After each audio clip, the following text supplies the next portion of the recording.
Sige. Bitawan mo ko. Kaya ko ang sarili ko. Bakit ka pa bumalik? Di ba pinalayas na kita? Kung akala mo okay na, hindi pa rin. Kaya pwede ba lumayas ka na? Naiintindihan ko ang galit mo, Ashley. Pero nandito ako para kamustahin ang kalagayan mo. Ito, nakita mo naman, di ba? Masaya ka na? Nakikita mo ako natutumpa? Nandito ako para tumulong, Ashley. Hindi ko kailangan ng tulong mo.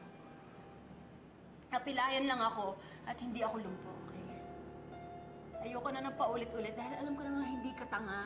Kaya alam mo naman kung nasan yung pinto para lumabas ka dahil baka kung ano pa mangyari sa akin kapag nandito ka. Lumabas ka na!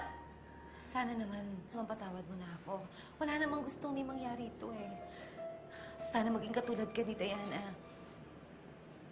Huwag mo naman sanang tigasan ang puso mo. Nandito kami para sa'yo. Subukan mo naman sana magmahal katulad ni Diana.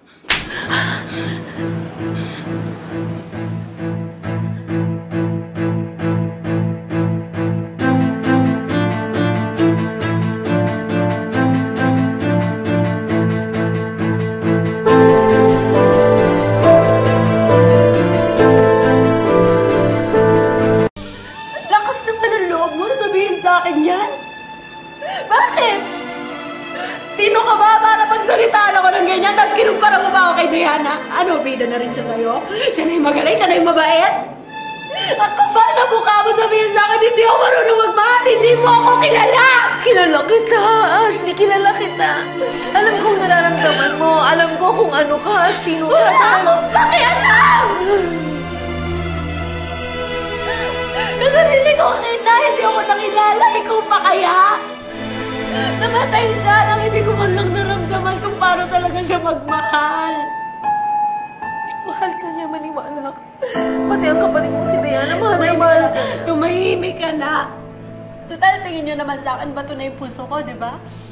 Sige, paninindigan ko.